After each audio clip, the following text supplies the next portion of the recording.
Hello dear student, આજનો આપણો વિષય છે વિજ્ઞાન ધોરણ 8 પાઠ 13 ધ્વનિ. અને આજે આપણે વિડિયોમાં શીખીશું મનુષ્ય દ્વારા ઉત્પન્ન થતો ધ્વનિ. હવે આગળના વિડિયોમાં તમે શીખ્યા કે સંગીત વાદ્યો અને તેના કંપન કરતા ભાગો કયા કયા છે, બરાબર. એ ઉપરાંત તમે શીખ્યા કે ધ્વનિ કેવી રીતે ઉત્પન્ન થાય છે. તો તમે બધા વિદ્યાર્થી મિત્રો જે ઘરે વિડિયોથી અભ્યાસ કરે છે એ પાઠ્યપુસ્તક રાખશે, નોટબુક જોડે રાખશે, બરાબર છે. અને વર્ગમાં બેઠેલા વિદ્યાર્થી પણ ધ્યાનથી અહીંયા સમજશે. તો આપણે શરૂઆત કરીએ વિડિયોની.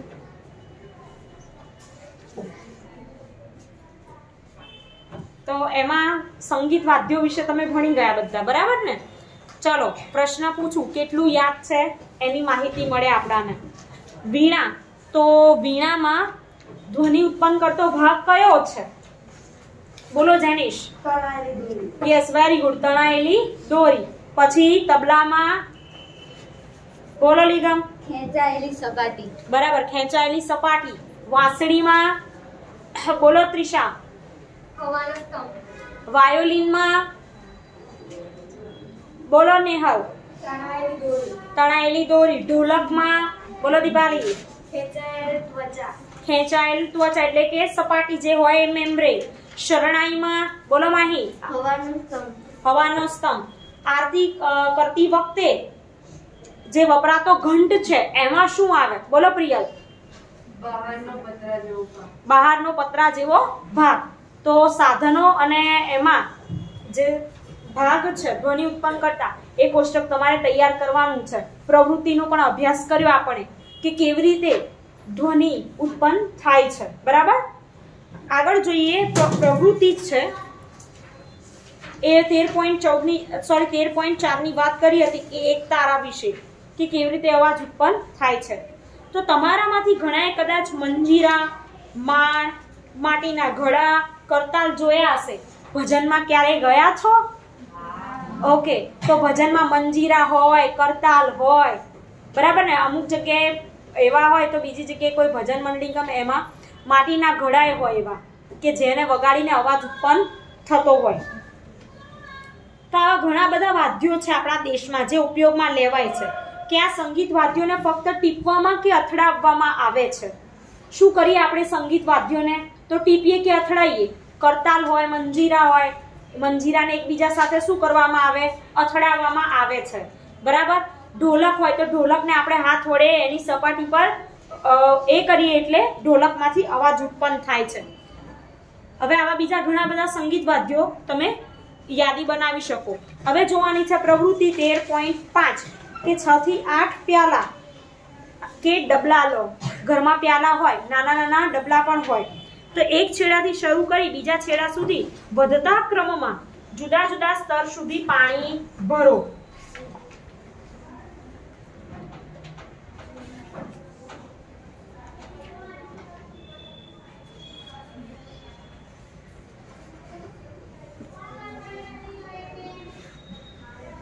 હવે પ્રવૃત્તિમાં તમારે જોવાનું છે કે એક પેન્સિલ લો, નરમાશથી પ્યાલા પર પ્રહાર કરો. હવે આમાં શું કીધું પ્રવૃત્તિમાં કે પ્યાલા લીધા, એમાં વધતા ક્રમમાં પાણી ભર્યું. પહેલા પ્યાલામાં ઓછું, બીજામાં એનાથી થોડું વધારે, ત્રીજામાં એનાથી થોડું વધારે, ચોથામાં એનાથી વધારે. એવી રીતે પ્યાલામાં પાણીનું સ્તર ભર્યું. તમે સંગીતનું સાધન જોયું હશે, બરાબર. નવરાત્રિમાં કદાચ જતા હશો તો ત્યાં આગળ આવી રીતે વગાડવામાં આવતા હોય છે કે વારાફરતી વગાડે સાધન અને એમાંથી અવાજ ઉત્પન્ન થાય. તો અહીંયા એક પછી એક બધા પ્યાલા પર પ્રહાર કરો. તમને કર્ણપ્રિય ધ્વનિ સંભળાશે. આ તમારું જલ તરંગ છે. પાણીમાંથી જે અવાજ ઉત્પન્ન થાય છે એની વાત છે કે જ્યારે આપણે સિતાર જેવા વાદ્યનો તાર ખેંચીએ છીએ આપણને સાંભળવા મળતો ધ્વનિ એ ફક્ત તેના તારનો જ નહીં પરંતુ સમગ્ર વાદ્યનો છે, આખા જ સાધનનું. જ્યારે સમગ્ર વાદ્ય કંપિત કરવામાં આવે છે ત્યારે આ જ પ્રમાણે જ્યારે તબલાની સપાટી પર પ્રહાર કરવામાં આવે તો આપણે જે ધ્વનિ સાંભળીએ એ ખાલી તબલાની ઉપરની સપાટીનો નહીં, આખા તબલાનો હોય છે એવું કહેવા માંગે છે. આપણે વાદ્યમાં લખ્યું કે સંગીત વાદ્યો છે, સાધનો, કે એની સપાટીથી ભાગ ઉત્પન્ન થાય અમુક અમુક. તો એવું નથી હોતું. આખું જે સાધન છે એમાંથી ધ્વનિ ઉત્પન્ન થતો હોય છે. અને જલ તરંગ વિશે વાત કરું તમને. હવે આવૃત્તિ અને પીચ વિશે અભ્યાસ કરવાનો છે તમારે.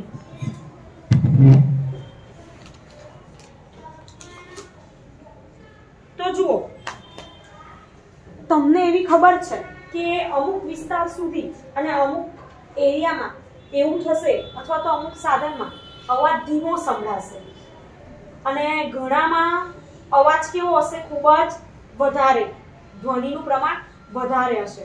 અહીંયા પ્યાલો જે ઓછો ભરેલો હશે એમાંથી ઓછો અવાજ ઉત્પન્ન થશે અને જેમાં પાણીનું પ્રમાણ વધુ હશે તેમાંથી અવાજ કેવો ઉત્પન્ન થશે? વધારે ઉત્પન્ન થશે. તો જે પ્યાલામાં સૌથી ઓછું પાણી હોય એની આવૃત્તિ સૌથી ઓછી હોય અને ઓછી આવૃત્તિ વાળો ધ્વનિ ઉત્પન્ન થશે અને જેમાં પાણી વધુ ભરેલું છે એમાં વધુ આવૃત્તિ વાળો અવાજ ઉત્પન્ન થાય છે. હવે જેમ જેમ આપણે પ્યાલામાં પાણીની માત્રા વધતી જાય તેમ તેમ ઉત્પન્ન કરાતા ધ્વનિમાં આવૃત્તિ વધતી જાય છે અને જે પ્યાલામાં સૌથી વધુ પાણી એમાં વધુ આવૃત્તિ વાળો અવાજ ઉત્પન્ન થશે. તો આવૃત્તિ એટલે શું એ પણ આપણે આગળ શીખવાનું છે. હવે આપણો પોઈન્ટ છે મનુષ્ય દ્વારા ઉત્પન્ન થતો ધ્વનિ. હું બોલું છું અને તમને સંભળાય છે તો આપણે આગળના પ્રકરણમાં અભ્યાસ કરી ગયા બરાબર કે આપણો અવાજ શેમાંથી ઉત્પન્ન થાય છે? બોલો નાઝમીન. સ્વરપેટી. Right, very good. સ્વરપેટી. સ્વરપેટી બીજા કયા નામે ઓળખાય છે? બોલો ત્વિષા. કંઠસ્થાન. યસ, કંઠસ્થાન અથવા તો કંઠમણી. બરાબર, યાદ રાખજો, નામ પૂછાશે. તો જો થોડી વાર મોટેથી બોલો કે ગીત ગાઓ કે મધમાખીની જેમ ગણગણાટ કરો. હવે ગીત ગાતા આવડે છે બધાને? કોણ ગાશે? હા, હસવા લાગ્યા. ઓકે, ચલો ગીત ગાતા તો નથી, બહાર તો ગાતા હશો, ઘરમાં ગાતા હશો, પણ વાતો તો બહુ કરતા હોવ છો.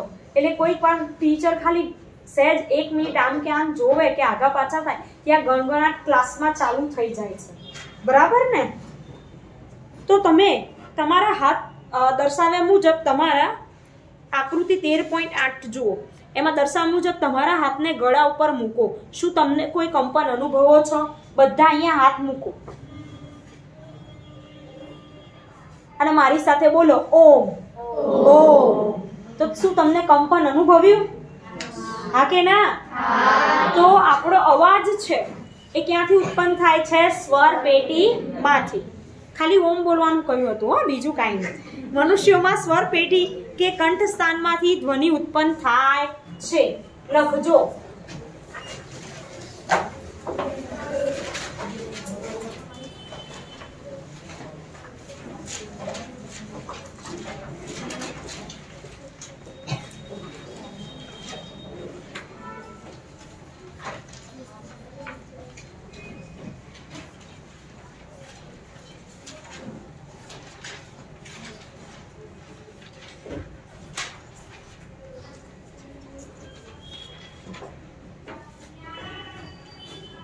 સ્વર પેટી અને કંઠસ્થાન ખાસ યાદ રાખવાનું.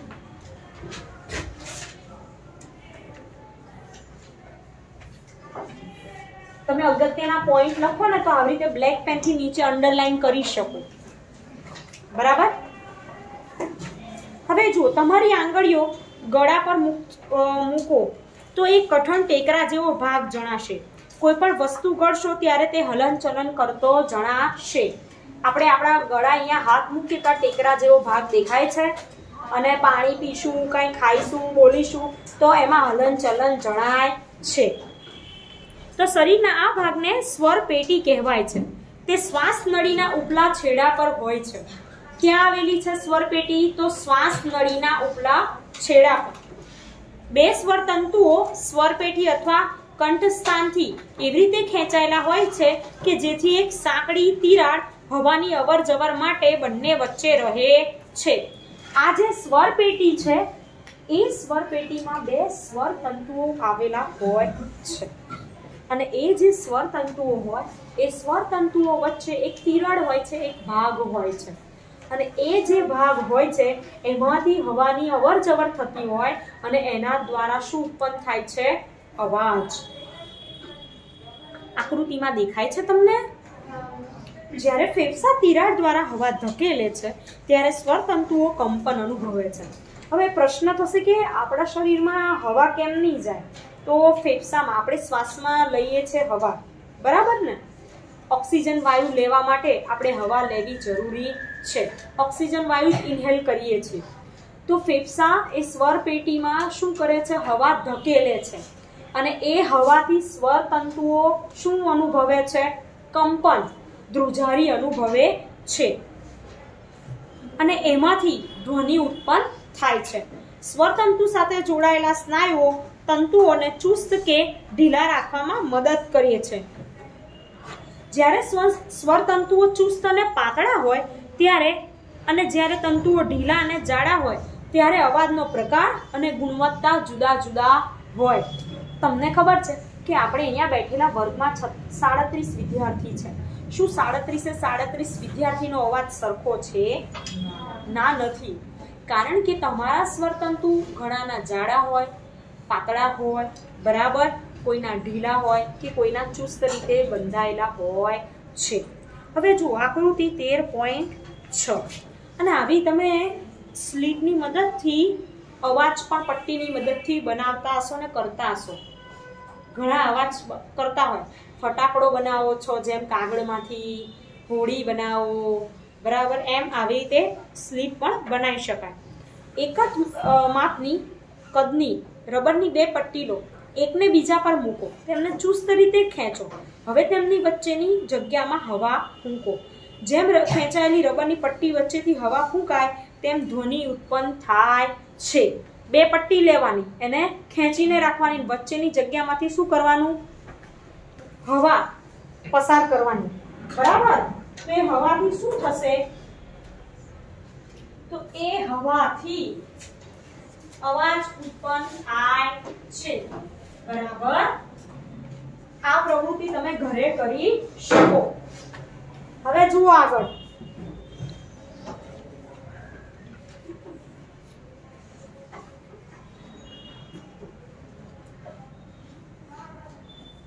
આકૃતિમાં દર્શાવ્યા પ્રમાણે તમારી આંગળીઓ વચ્ચે પકડો.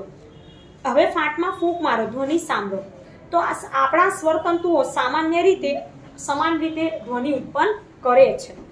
હવે વાત કરીએ કે પુરુષ અને સ્ત્રીમાં કેટલા હોય છે સ્વરતંતુઓ લાંબા અને કેવા હોય? તો પુરુષોમાં સ્વરતંતુઓ લગભગ 20 મિલીમીટર લાંબા હોય છે. mm છે, સેન્ટીમીટરથી પણ નાનો એકમ mm. તો લખો પુરુષોમાં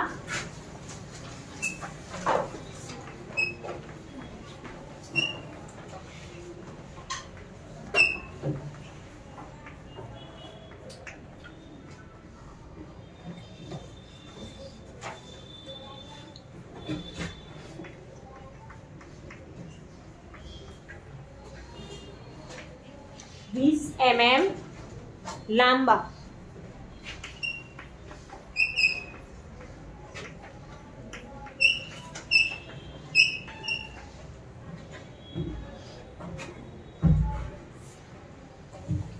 હવે સ્ત્રીઓમાં વાત કરીએ. સ્ત્રીઓમાં લગભગ 5 mm જેટલા ટૂંકા હોય છે.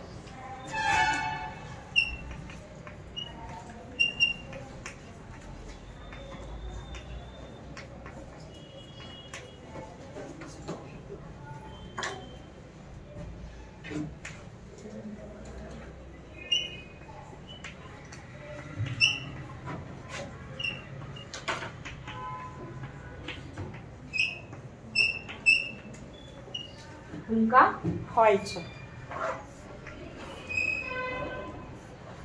હવે આગળ વાત કરીએ કે બાળકોમાં સ્વરતંતુઓ ઘણા ટૂંકા હોય છે.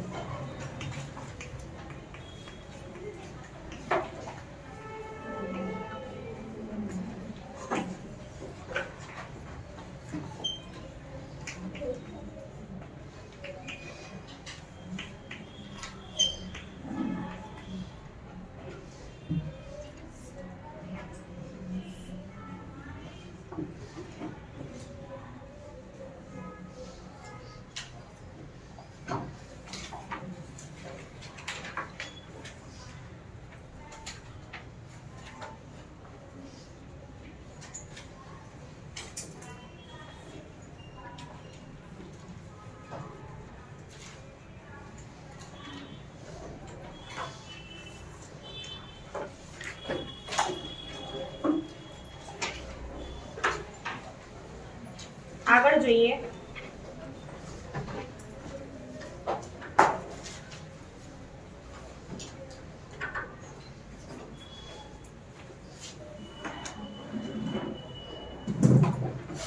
ચાલો, આટલે સુધી સમજણ પડી કે પ્રશ્ન પૂછાય, ખાલી જગ્યા પૂછાય કે સ્વર તંતુઓ કેટલા mm ના હોય. આગળ વાત કરીએ કે ધ્વનિના પ્રસરણ માટે માધ્યમની જરૂર પડે છે. નવો ટોપિક છે આપણો.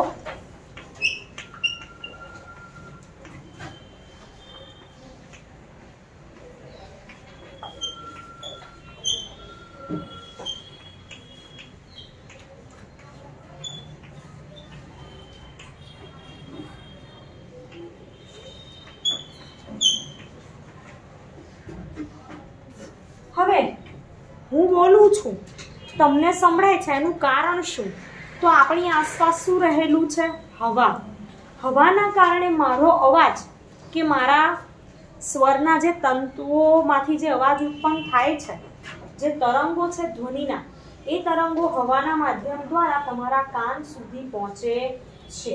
બરાબર?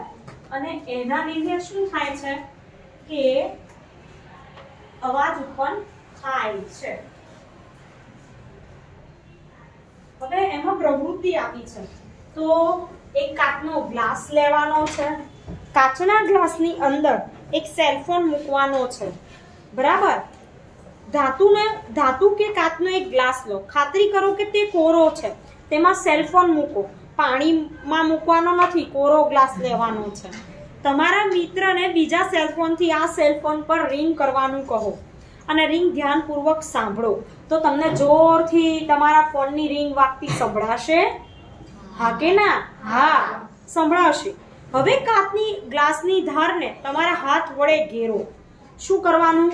એના હાથ વડે ઘેરી દેવાનો છે. તમારા મોંને તમારા હાથોની વચ્ચેની જગ્યા ઉપર મૂકો. તમારા મિત્રને ફરીથી રિંગ કરવા કહો. ગ્લાસમાંથી હવા ચૂસતા ચૂસતા ઘંટડી સાંભળો. હવે તમે હવા ચૂસતા ચૂસતા ઘંટડી સાંભળશો ને તો અવાજ કેવો સંભળાશે? પહેલા કરતા ઓછો, ધીમો સંભળાશે. કારણ કે પહેલા તો કેવું હતું, ગ્લાસને એકદમ ખુલ્લો રાખ્યો હતો. આ વખતે શું કર્યું? આજુબાજુ હાથ રાખી દીધા અને મોંમાંથી ગ્લાસમાંથી શું કરવાનું? હવા ચૂસવાની છે. અને જેમ જેમ તમે હવા ચૂસો છો તેમ અવાજ નિર્બળ થાય છે. તો હા, અવાજ એકદમ ધીમો થઈ જશે. જેમ જેમ હવા ચૂસશો એમ એમ અવાજ ઘટતો જશે. ગ્લાસને તમારા મોંથી દૂર કરો. શું ધ્વનિ ફરીથી મોટો સંભળાય છે? તો હા, જેમ આપણે શું કરીશું કે હાથ લઈ લઈશું, મોં લઈ લઈશું અને કાચના ગ્લાસને ખુલ્લો રાખી દઈશું તો ફરીથી અવાજ મોટો જ સંભળાશે. તો અહીંયા શું શીખ્યા? તો અહીંયા આપણી ધ્વનિની પ્રબળતાની વાત છે. ધ્વનિ પ્રબળતા એટલે શું? પહેલા ધ્વનિ ખૂબ પ્રબળ હતો અને પછી ધીમે ધીમે કેવો થઈ ગયો? નિર્બળ. પ્રબળ એટલે વધારે, નિર્બળ એટલે ઓછો. તો આપણે અવલોકન શું કરીશું? તો ગ્લાસમાંની હવા જેમ જેમ ચૂસતા જઈએ છે તેમ તેમ સેલફોનની રિંગનો અવાજ ક્રમશઃ મંદ પડતો જાય છે.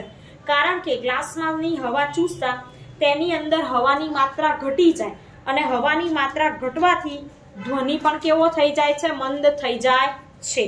અને જ્યારે ગ્લાસમાં હવા ઓછી થઈ જાય ત્યારે ખૂબ મંદ થઈ જાય. અને જ્યારે આપણે મોંમાંથી ગ્લાસ મોંથી દૂર કરી દઈએ ત્યારે શું થાય છે? તો એમાં અવાજ ફૂલ સંભળાય છે. હવે વાત કરીએ પ્રબળતા, કે ખરેખર જો તમે ગ્લાસની બધી જ હવાને ચૂસી લેવા સક્ષમ હો તો ધ્વનિ પૂરેપૂરો બંધ થઈ જાય. હકીકતમાં ધ્વનિને પ્રસરણ માટે માધ્યમની જરૂર પડે છે. ધ્વનિ ઘન, પ્રવાહી કે વાયુ કોઈ પણ માધ્યમમાં પ્રસરણ પામી શકે છે. ખાલી શૂન્ય અવકાશમાં તે પ્રસરણ પામી શકતું નથી. શેમાં? યાદ રાખજો. તો ઘન, પ્રવાહી, વાયુમાં પ્રસરણ પામી શકું.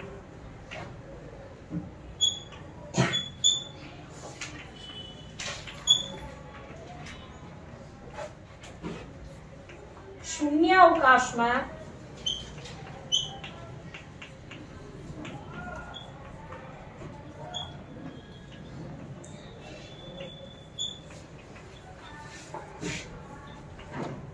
પ્રસરણ પામી શકતું નથી. હવે તમને ખબર છે કે શું ધ્વનિ એ પ્રવાહીમાં પ્રસરણ પામી શકે? તો હા, મેં તમને ઓલરેડી અહીંયા કહી દીધું છે કે ઘન પ્રવાહી હોય કે વાયુ, બધી જગ્યાએ અવાજ સંભળાય છે. આપણા અવકાશમાં આટલા બધા ગ્રહો છે, બરાબર ને? ખબર તમને એવું? કેટલા ગ્રહો છે આપણા અવકાશમાં? ગ્રહો વિશે જાણો છો? છઠ્ઠા ધોરણમાં ભણ્યા આવો છો ગ્રહો, તારાઓ, સૂર્યમંડળ. સાતમા ધોરણમાં પણ પાઠ છે દ્વિતીય સત્રમાં. બોલો કેટલા ગ્રહ છે? અરે રે, આઠમા ધોરણમાં ભણો છો ને? બોલો સૃષ્ટિ. 7 છે? નહીં, યસ 8 છે. પહેલા 9 હતા, હવે કેટલા થઈ ગયા? 8. ઓકે, તો ગ્રહો યાદ રાખવાના છે. બુધ, શુક્ર, મંગળ, યુને. બુધ, શુક્ર, પૃથ્વી, મંગળ, ગુરુ, શનિ, યુરેનસ, બરાબર, અને નેપચ્યુન.